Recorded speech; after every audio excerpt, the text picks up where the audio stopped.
getting the viewers to answer discussively, but we might pick up a few questions from the audience as well and kind of group them. Yes, Jeffrey Hosking, UCL. I have two questions, one from Mr. Sandon, first of all. GDP is surely a very 20th century cultural concept, and applying it to earlier periods seems to me problematic. It presupposes an economy, at least a great proportion of which is commercialized and monetized. And how do you use it for economies where probably most things are produced either for subsistence or for a gift economy or a barter economy? That's my question there. To Jack Goldstone, I'm wondering about whether this modern growth is going to go on, or are we about to land back in Malthus's trap again for fairly obvious reasons to do with population growth and climate change? Right. Yes, Gagan, I think next.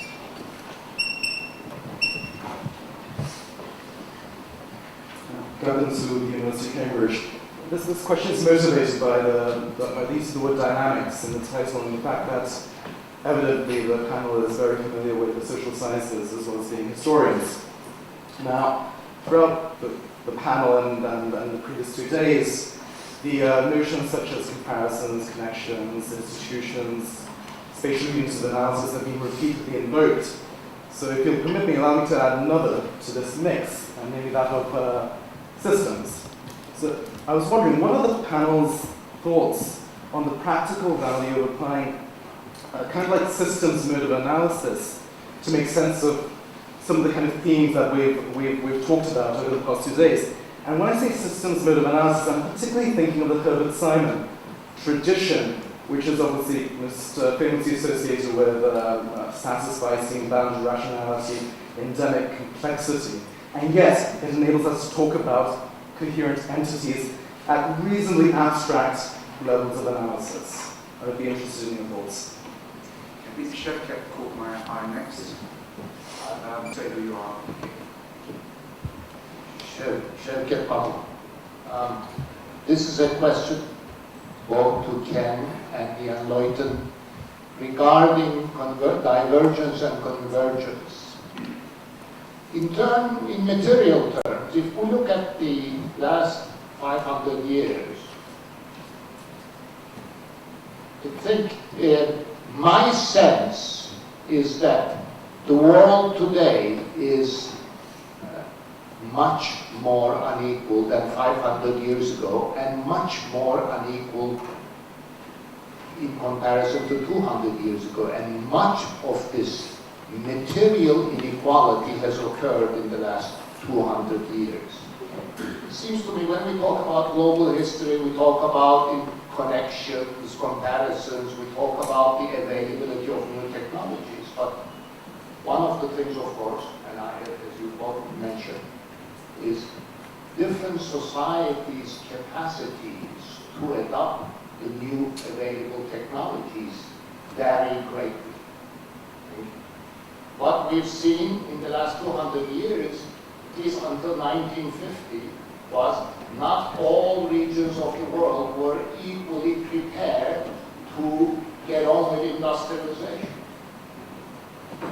And that has led to this divergence, as one author called divergence with time. Now, my question to both of you is, to what extent would you argue against this big picture? To what extent and in what ways would you say, well, we may be living in a much more unequal world today, but there are perhaps, to what extent would you qualify this? Because Ken has underlined a number of themes about convergence. And Ian Leuchten has had this graph on Gini coefficients. To what extent would you say, in fact, there are some sub-trends towards convergence? Gareth next. Gareth Austin, London School of Economics. I've got a question for Jan Leuchten.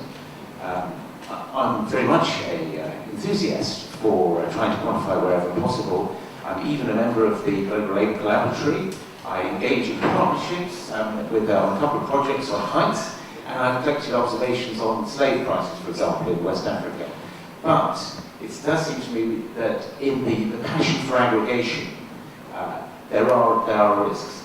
In particular, I think we're at a cultural moment, not only in the West, where there's a tendency not to regard only numerical information as genuinely sound, even when very often it's actually guesswork. So I think it's important to remember what the word data literally means. And to be fair, a lot of what people cite from, for example, the great Angus Madison, is not data at all. And I actually do not use the numbers he gives on Africa before, possibly 1960. And I think it's in some cases, it's actually the danger about publishing numbers is that people will believe them. And whereas if people have to work a little harder and think about the context, they will not be less informed, they will actually be more informed. So enthusiastic as I am about gathering more where we can, I think it's very important to keep the health warnings in place. Thanks. No question right at the back. Samuel Guerrero from Warwick. In the shaping of global history, what I've been hearing are the economic factors. I haven't heard anything about ethics or morals. And I know you cannot quantify them, you can't make a graph or a table. But could you argue that one of the worst messages that came out of Europe to the rest of the world was that if you wanted to become rich and powerful, the best way was to uphold the loftiest of ideas regarding humankind, human rights, and yet act 180 degrees completely opposite. And if you did that, you became rich. Thank you. You sincerely want to be rich, right? I think we'll ask our panel to respond now to the discussant as well as to the questions. Would you go in the order that you presented? I will try to be very brief. To Kaoru's question about resource scarcity as opposed to relative factor prices. I mean, I think part of the problem, I mean, we're back to the n=1 problem, right? I mean, if you look solely at Britain, these two things occur together, right? You have a place where labor is quite expensive relative to capital. It's also unbelievably expensive relative to energy. And were you to look at, say, the South China Coast in the same period, labor is relatively cheap relative to capital, but what it really is unbelievably cheap relative to energy. Energy prices are extremely high. So it's hard to disentangle. I would say as a kind of general thing that substituting capital for labor, I think, in some sense only gets you so far because, of course, their relative prices start to change.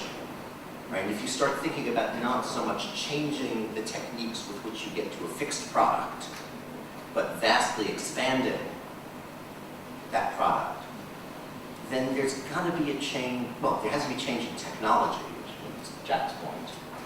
And in the only historical case that we happen to have so far, right, those critical technologies have to be powered by particular resources. And that's one of the places where I think, as powerful as they can be, the abstractness of economic categories can lead us into trouble. There are certain things for which, at least prior to modern chemistry, there are limits to your ability to substitute one thing for another. One of the things that huge energy supplies plus modern chemistry do is they make it possible to substitute capital for almost anything. But that's very much a very late 20th century phenomenon. We shouldn't project it back too far.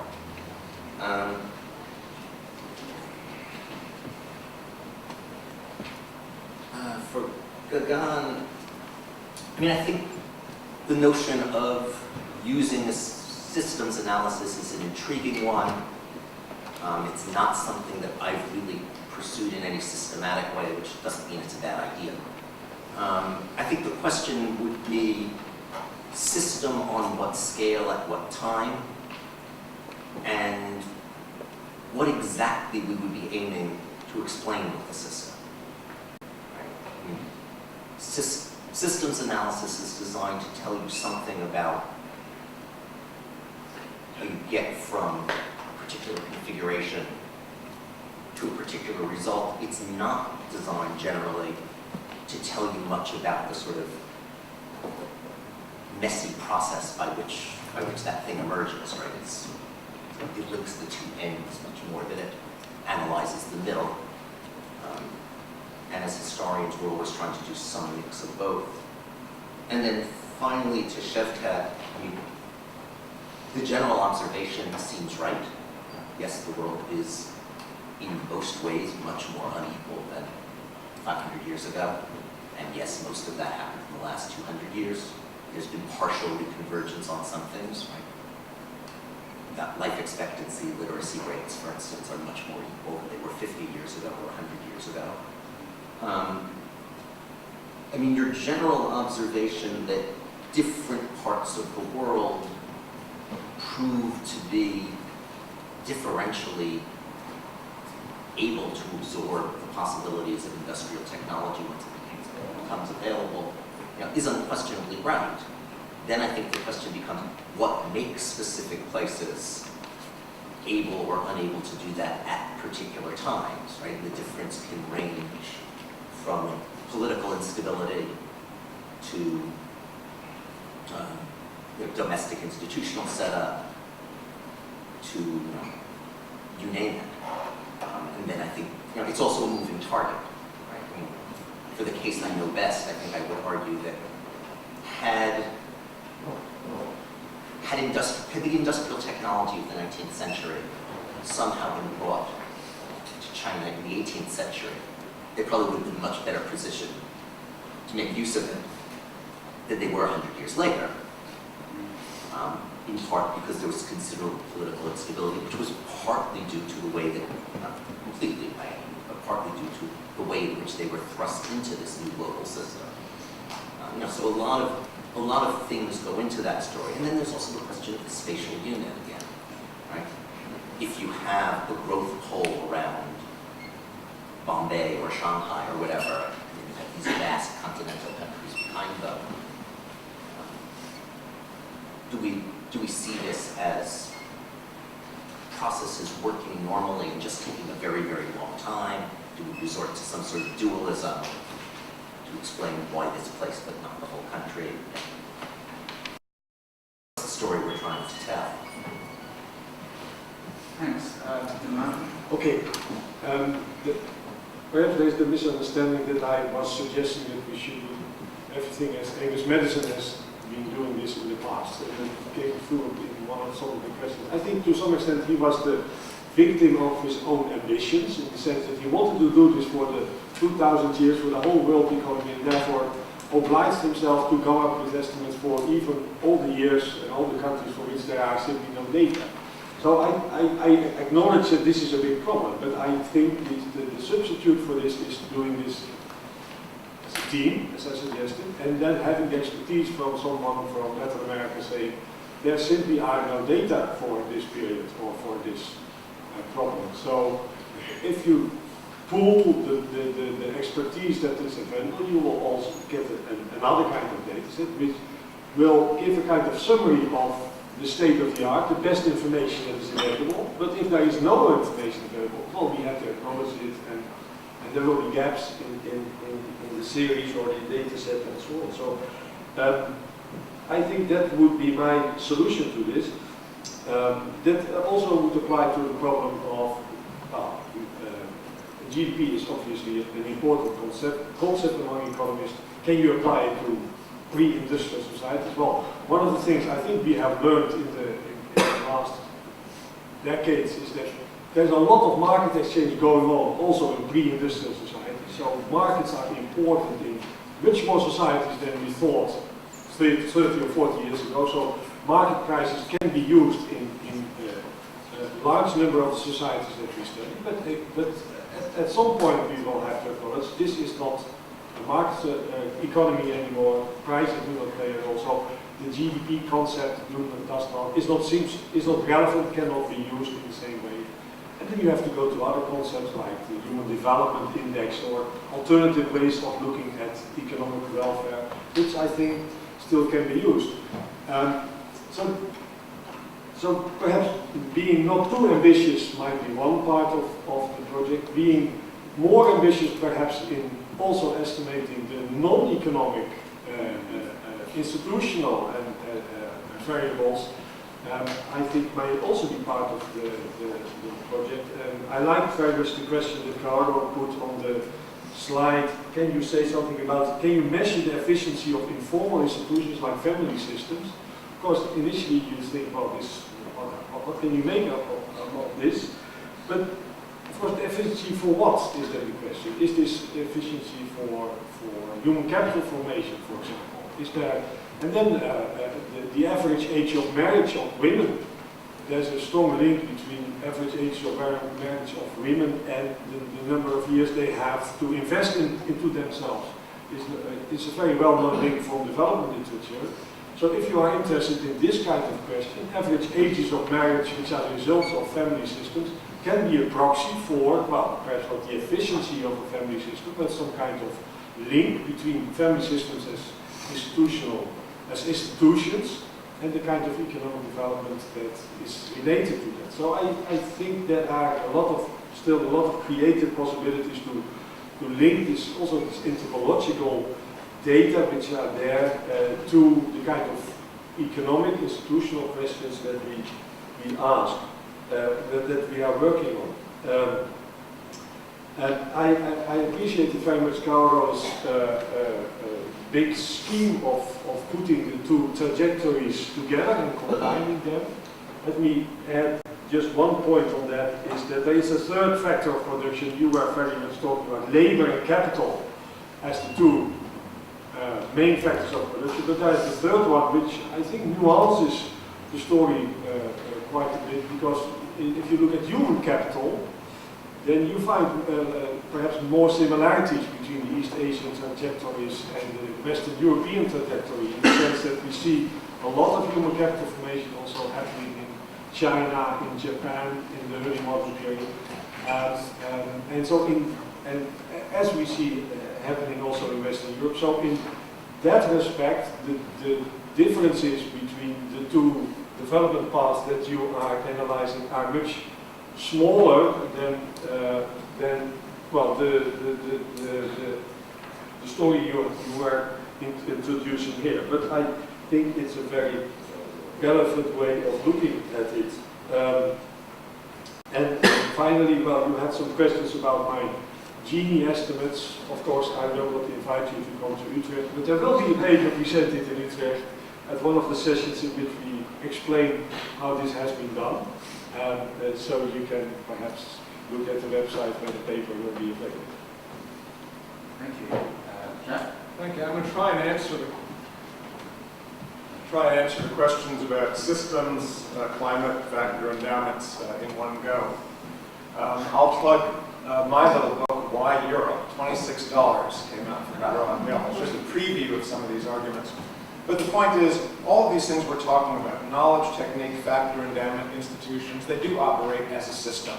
In any given society at a given time, there's a set of knowledge and techniques that shape the way by which factors are valued and employed, and there are institutions that are designed to reproduce power and income relationships in the context of those techniques. And those things shape how these things are able to change, because they don't change at different rates when they're connected. So, as Ken said, it's often not production of food, but production of energy is the limiting factor on growth. Even if you produce a lot of food, you can't build structures to store it, you can't transport it, you can't process it for consumption without energy. And often energy is the limiting factor, whether that's available from animal fuel or from wind or from wood. It's often quite limited. Factor endowments are a very tricky thing because they're so context-driven. For example, a country that, if you look at China, China has been and is today the world's richest country in terms of coal. If it had developed a means to use that coal for energy in the 18th century and had led an industrial revolution, it would have been easy in retrospect to say that since China was the richest country in the world in coal and in production of cotton, it was the logical place where a cotton-driven industrial revolution would occur. It's absurd to think that England, which had to import cotton from thousands of kilometers away, would be the site of a cotton-driven industrial revolution if you're thinking in terms of native factor endowment. Now, it's also true if you look at England's coal, much of it is deep underground, even out into the continental shelf.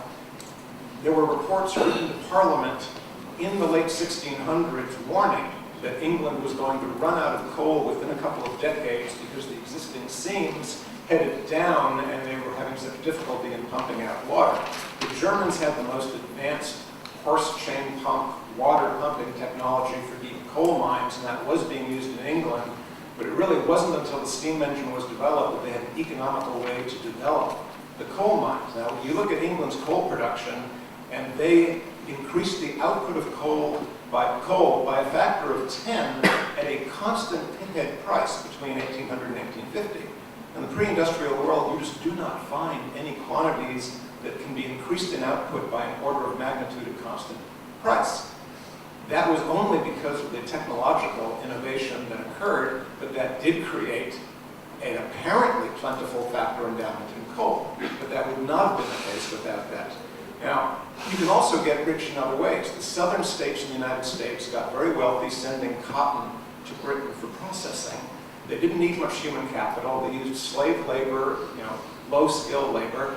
But Virginia, where I live now, was, a rich state compared to poor, rocky New England states in the 18th and 19th century because it was able to benefit from its factor endowment of climate and soil relative to the global context of high demand for raw materials. Argentina did the same thing in the 30s.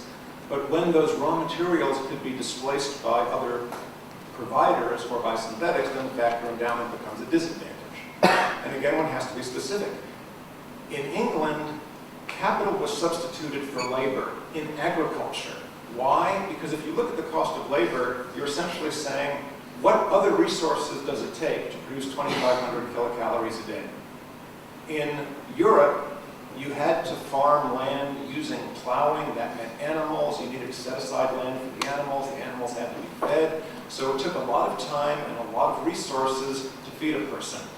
In rice paddy agriculture, animal inputs are minimal, land is less, the rice plant produces many more kernels per plant, so the other resources needed to feed a person are much slighter. In the beginning, that meant that Asia was much richer. It could feed more people, have larger cities, put more people into trade. Toward the end of this period, it simply meant that the natural path of advance was labor intensive because a peasant farmer who paid half his rice crop to the landlord could double crop on beans or wheat and pay none of that additional to the landlord. It was full gain for the peasant, and so as you say, self-driven peasant investment in labor was the natural path of growth up to the point of diminishing returns. In England, the natural path was for the landlord to invest in fencing and fodder, and the landlord could recover that through higher rents. But you're looking not just at factor endowment, you're looking at whole institutional systems of production that were very different and had different incentive paths. And so you do have to look at it as a system. Now, what does this mean in terms of future growth?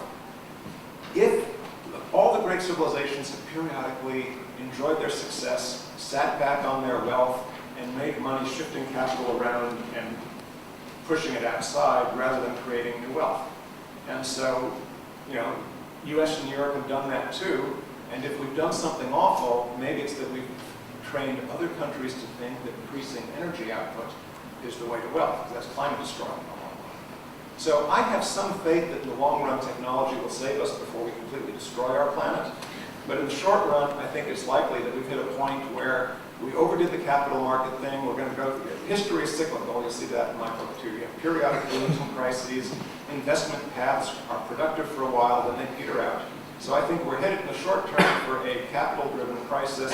We'll see a shift of innovative power more to Asia and underdeveloped regions in Africa and Latin America. I'm writing other papers telling Europeans, be global. You've got to let in skilled migrants from outside Europe and cultivate their human capital, and you've got to invest in growth in outside Europe because it's Brazil, Indonesia, China, and India where the growth is going to be. So if that happens, we'll have a productive round of growth in the future. But if we don't, if we go through more competition, protectionism, closure, pulling up the gates, then Europe and the US will be in something of a crisis, the technology won't spread, and then it won't look so good. Right, well, thank you very much indeed for that.